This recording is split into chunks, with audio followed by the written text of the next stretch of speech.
దోమడుగు నల్లకుంట చెరువు కాలుష్యాన్ని పరిశీలించారు మున్సిపల్ చైర్మన్ చిన్న పావని కుమార్ గౌడ్. త్వరలోనే చెరువులోని పూర్తి కాలుష్యం తొలగించి చెరువుని సుందరీకరణ చేస్తామని, మినీ ట్యాంక్ బండ్గా తీర్చిదిద్దామని స్పష్టం చేశారు. కాలుష్య పరిశ్రమలపై కఠిన చర్యలు తీసుకుంటామని స్పష్టం చేశారు. ఈ కార్యక్రమంలో vice chairman Chimmula Sanja Reddy, ward కౌన్సిలర్లు గిద్దె విజయలక్ష్మి, రాజశేఖర్, రాజిరెడ్డి, కుమార్ గౌడ్, సంజీవ్ రెడ్డి, కిషన్, రమేష్, కమిటీ కన్వీనర్ మంగయ్య, నాయకులు శేఖర్, వెంకట్రామరెడ్డి, హుస్సేన్, సత్యనారాయణ, మహేష్, కృష్ణ తదితరులు పాల్గొన్నారు. అనారోగ్యాలకు గురి చేసి ఏదో మేము చేస్తున్నామంటే కుదరది. మా ప్రాంతంలో మరి విపరీతమైన రోగాలు రావడం జరుగుతుంది. ఎందుకు మా దగ్గర ఎక్కువ ముసలోళ్ళు కూడా ఉండలేరు, ఎందుకంటే ముందే చచ్చిపోతున్నారు. ఎందుకు చచ్చిపోతున్నారు అంటే ప్రధానమైన కారణం ఇక్కడ ఉన్నటువంటి వాటర్ పొల్యూషన్, వాయు పొల్యూషన్, సౌండ్ పొల్యూషన్ ఇవన్నీ ఉంటాయి.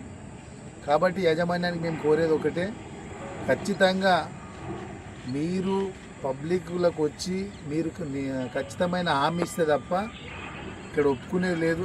ఎందుకంటే మా ప్రాంతం డెవలప్మెంట్తో పాటు మా ప్రాంత ప్రజలు మంచిగా ఉండాలి, వాళ్ళ ఆరోగ్యాలు కూడా మంచిగా ఉండాలి. కాబట్టి యాజమాన్యాన్ని కోరుతున్నాం, మీరు త్వరలోనే మీతో కూడా ఒక మీటింగ్ ఏర్పాటు చేస్తాం.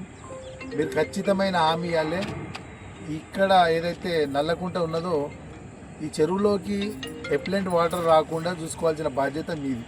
మీరు చెప్తారు వర్షం వచ్చినప్పుడే వస్తుంది, మిగతా టైంలో రాదు. కానీ వర్షం వచ్చినప్పుడు కూడా మీరు పెద్ద పెద్ద సంపులు తీసుకొని ఆ వాటర్ మీరు ఎట్లా రెయిన్ వాటరే కదా మరి, అది కూడా అదే రెయిన్ వాటర్ మీరు యూజింగ్ చేసుకునే విధంగా లోపల చర్యలు చేపట్టాలి. మరి త్వరలోనే మీటింగ్ ఏర్పాటు చేస్తా కంపెనీ యాజమాన్యంతో, ఇక్కడ ఉన్నటువంటి లోకల్ నాయకులతో దాన్ని ఏ విధంగా ముందుకు పోవాలనేది ఆలోచన చేసి మనం ముందుకెళ్దాం. ఓకేనా? అందులోని నల్లకుంట చెరువు ఇది దోమడుగు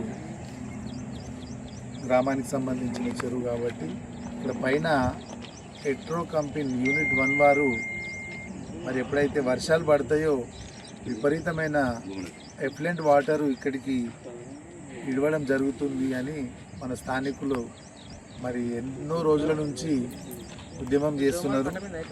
మరి మొన్ననే వాళ్ళు మున్సిపల్ ఆఫీస్కి వచ్చి కంప్లైంట్ ఇవ్వడం జరిగింది. ఇక్కడ మేము ఈరోజు కౌన్సిలర్లు అందరం కలిసి చెరువును పరిశీలించడానికి వచ్చినాం.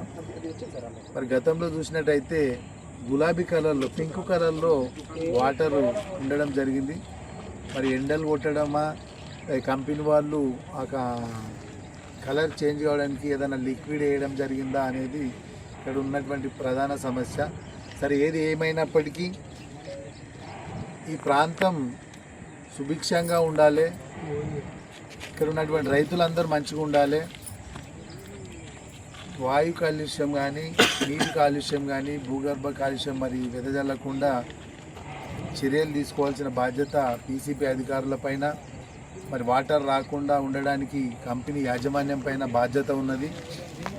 మీరు ఏదైతే రైతులకు నష్టపరిహారం ఇస్తున్నారో